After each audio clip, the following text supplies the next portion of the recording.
जिस तस्वीर के इंतजार में था इसरो, वो आई 48 घंटे बाद। पानी और पत्थर छोड़िए, चांद पर कुछ नया भी मिल गया है। क्या 14 दिन बाद चंद्रयान-3 धरती पर भी आएगा वापस? कई नेताओं के मजाकिया बयान के बाद इसरो का आया जवाब। जिस रात लॉन्च हुआ चंद्रयान-3, उस रात कोई वैज्ञानिक नहीं गया घर। के-सिवन रिटायर होने के बाद भी खड़े थे वहीं। इसरो जिस तस्वीर के इंतजार में था, वो तस्वीर चंद्रयान-3 की लैंडिंग के 48 घंटे बाद सामने आई, जिसमें आपको सिर्फ इतना ही दिख रहा होगा कि रोवर प्रज्ञान खड़ा है, थोड़ा उजाला है और थोड़ा अंधेरा है। लेकिन वैज्ञानिकों को इस तस्वीर में बहुत बड़ी जानकारी मिली है। वो जानकारी क्या है, ये समझना बेहद जरूरी है।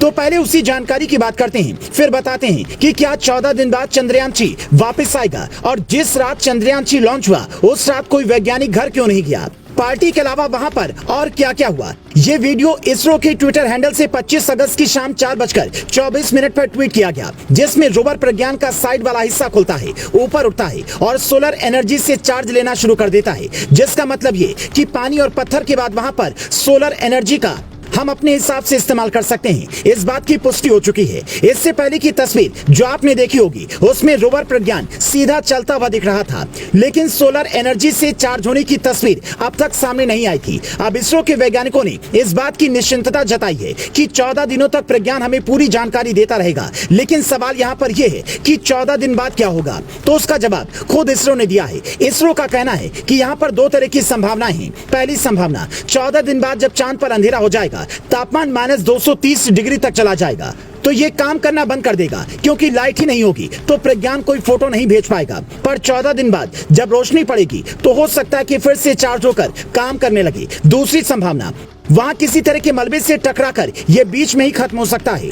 अंतरिक्ष पर कई टन मलबा इंसानों ने छोड़ा है। इंटरनेशनल स्पेस सेंटर 24 घंटे पहले ही किसी मलबे से टकराते टकराते बचा है। ऐसे में इस तरह की आशंकाएं हैं, लेकिन हमारी कोशिश है कि लगातार ये काम करता रहे। ऐसे में सवाल ये है कि क्या कुछ वापस भी आएगा, जैसा कि यूपी के नेता ओम प्रकाश राजभर ने कहा कि जब चंद्रयान-3 वापस आए तो हमें उसका स्वागत करना चाहिए।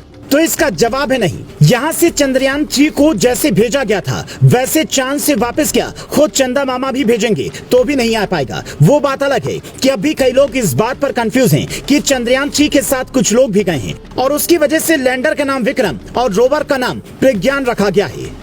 लोगों को लग रहा है कि ये दोनों वैज्ञानिकों के नाम हैं, तो भैया बिल्कुल गौर से सुन लीजिए। चंद्रयान-3 के साथ कोई भी इंसान नहीं गया है, क्योंकि जहां ये मिशन भेजा गया है, वहां इस तरह का प्रोजेक्ट ही मुश्किल था, तो इंसान को कैसे भेजा जा सकता था। आगे ये संभावना बन सकती है कि वहां पर बहुत कुछ हो सकता है, पर फिलहाल जो नेताजी आपको ये कह रहे हैं, चाहे वो गहलोत के कैबिनेट मंत्री हों या फिर किसी दूसरे प्रदेश के नेता, उन्हें कह दीजिए कि विज्ञान के बारे में थोड़ा पढ़ा करें। सिर्फ चुनावी भाषण से काम नहीं चलेगा, क्योंकि हमारे वैज्ञानिक दिन रात लगातार काम कर रहे हैं, तब जाकर एक मिशन पूरा होता है। जिस चंद्रयान-3 के बारे में कई नेता उल जुलूल कुछ भी बोल रहे हैं, उसे बनाने में 4 साल का वक्त लगा है। और आप ये जानकर हैरान हो जाएंगे कि जिस दिन चंद्रयान-3 की लैंडिंग होनी थी, उस रात कई वैज्ञानिक घर नहीं गए। 23 अगस्त की रात 7 बजे के बाद इसरो का ऑफिस लगभग खाली हो गया था। केंद्रीय मंत्री से लेकर बड़े बड़े दिग्गज जा चुके थे।